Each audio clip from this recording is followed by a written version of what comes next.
Manish Sisodia national పాలిటిక్స్ని బాగా follow అయ్యే వాళ్లకు అంతే బాగా తెలిసిన పేరు ఇది. అసలు కేజ్రీవాల్, మనీష్ సిసోడియా ఈ రెండు పేర్లను వేరు చేసి చూడలేం. కేజ్రీవాల్ ఈ దేశానికి ఏదో చేయాలని ఇంట్రెస్ట్తో తన ఐఆర్ఎస్ ఉద్యోగానికి వీఆర్ఎస్ తీసుకున్నప్పుడు తనతో పాటు జర్నలిస్ట్ ఉద్యోగాన్ని వదిలేసి నడిచిన వ్యక్తి మనీష్ సిసోడియా. కేజ్రీవాల్ పన్నే ప్రతి వ్యూహానికి వ్యూహకర్త మనీష్ సిసోడియానే. మనకు అందరికీ తెలిసిన పోలికతో చెప్పాలంటే మోదీకి అమిత్ షా ఎలానో కేజ్రీవాల్కు మనీష్ సిసోడియా అలా. కేజ్రీతో కలిసి పరివర్తన్, కబీర్ లాంటి నాన్ ప్రాఫిట్ ఆర్గనైజేషన్స్ నడిపిన, లోక్పాల్ బిల్లు కోసం అన్నా హజారేతో కలిసి కేజ్రీవాల్ తను పోరాటం చేసిన, ఆ తర్వాత రాజకీయాల్లోకి వెళ్దామనే కేజ్రీవాల్ నిర్ణయానికి బలంగా మద్దతు పలికి ఆమ్ ఆద్మీ అనే పార్టీని డిజైన్ చేసిన అన్ని చోట్ల సిసోడియా ముద్ర చాలా బలంగా ఉంది.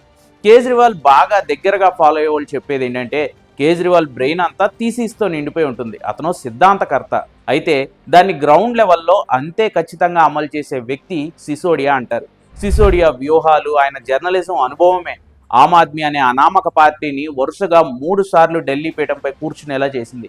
కేవలం అక్కడితో ఆగిపోలేదు మనీష్ సిసోడియా.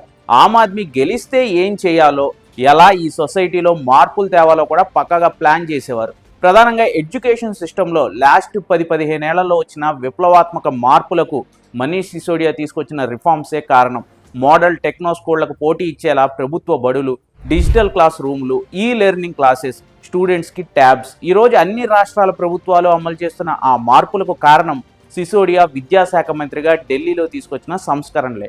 అంతేకాదు సంక్షేమ పథకాల రూపకల్పనలోనూ సిసోడియాది మాస్టర్ మైండ్. మహిళలకు ఉచిత బస్సు ప్రయాణం, 200 యూనిట్ల లోపు ఫ్రీ కరెంట్, ఉచిత గ్యాస్ సిలిండర్లు, ఇలాంటి సంక్షేమ పథకాలను ముందు అమలు చేసింది ఢిల్లీలోనే.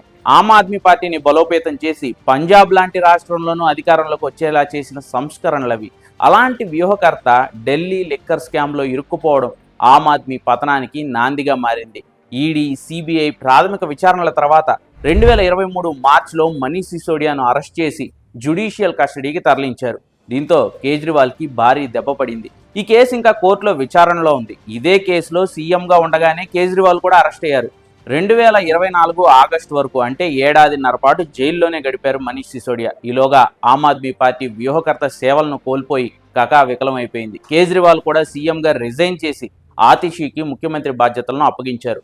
పొలిటికల్ విశ్లేషకులు చెప్పేది ఏంటంటే ఓ స్ట్రాటజీ ప్రకారం కేజ్రీవాల్ను వీక్ చేశారు. ముందు అతని ప్రధాన వ్యూహకర్తను లైమ్ లైట్ నుంచి తప్పించడం ద్వారా ఆమ్ ఆద్మీ గ్రాడ్యువల్గా వీక్ అయిపోయేలా చేసి ఇప్పుడు 4వ సారి అధికార పీఠం ఎక్కే అవకాశం లేకుండా చేయడంలో సక్సెస్ అయ్యారని చెప్తారు.